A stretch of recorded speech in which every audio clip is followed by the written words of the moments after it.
ప్రియ స్నేహితులారా, ఈ ఉదయకాలమున మరొకసారి మీ ముందుకు రావడానికి కృప చూపినటువంటి దేవాది దేవునికి కృతజ్ఞతలు తెలియజేస్తున్నాను. ఈ ఉదయకాలమున మరొక మిషనరీ జీవిత చరిత్రను మీ ముందుకు తీసుకురావడానికి కృప చూపినటువంటి దేవాది దేవునికి నా కృతజ్ఞతలు తెలియజేస్తున్నాను. ఈ రోజున బర్నబా అనే మిషనరీ జీవిత చరిత్రను మీకు తెలియజేయాలనుకుంటున్నాను.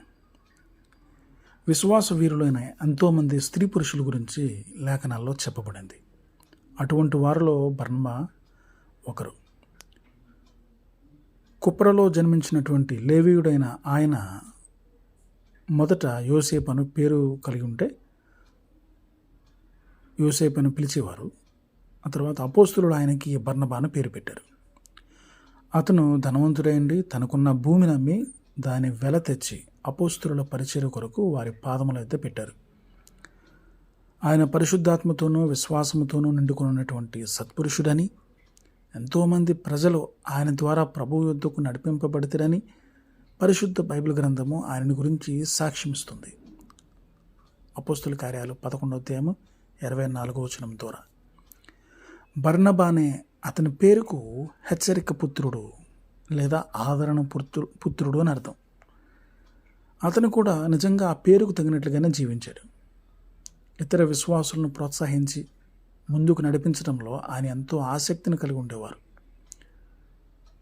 పౌలు గారు మారుమనసు పొందినప్పుడు ఆయన యెరూషలేమునకు వచ్చి అక్కడ ఉన్నటువంటి శిష్యులతో కలుసుకోవడానికి ప్రయత్నం చేశారు. కానీ మునుపు క్రైస్తవులని హింసించువాడైన ఆయన్ని శిష్యుడని నమ్మక అందరూ కూడా ఆయనకి భయపడుతుండేవారు.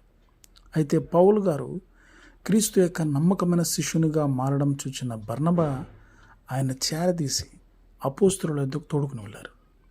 బర్నబా ఆయనకి అందించినటువంటి ప్రోత్సాహం పౌలు గారు యెరూషలేములో ఉండడానికి, అలాగే ప్రభు నామాన్ని బట్టి ధైర్యంగా మాట్లాడడానికి అతనికి సహాయపడింది. బర్నబా గారు కుప్ర, పెర్గే, అంతియోకియా, పిసిదియా, ఈకొనియా మరియు లుస్త్రా మొదలైనటువంటి అనేక ప్రాంతాలలో అపోస్తులుడైనటువంటి పౌలు గారితో కూడా కలిసి సువార్త పరిచర్య జరిగించడం జరిగింది.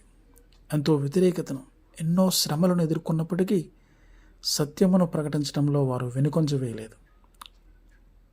వారిచే స్థాపించబడిన సంఘాలు సంఖ్యలోనూ అలాగే ఆత్మీయంగాను క్రమంగా అభివృద్ధి చెందాయి. వారి యొక్క లోపాలని బట్టి బర్నబా ఎవరినీ కూడా అంత తేలిగ్గా విడిచిపెట్టలేదు.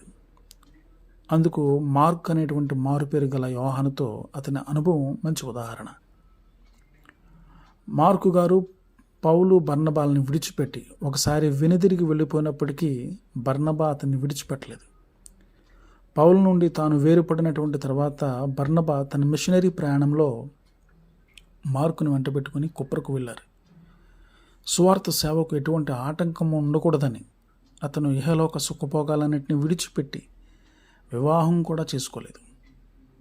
అతను కలిగి ఉన్నటువంటి స్థిరమైన విశ్వాసం, నిరంతర పరిచర్య ద్వారా యూదుల్లోనూ అన్ని జనుల్లో కూడా ఎంతోమంది క్రీస్తును దుక్కు నడిపించబడ్డారు.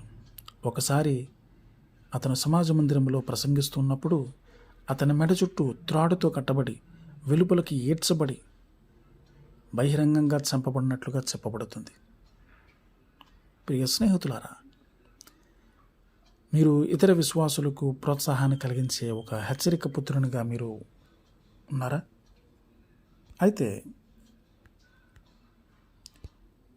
అయితే ఈ బర్నబా మిషనరీ జీవిత చరిత్ర మీకోసమే.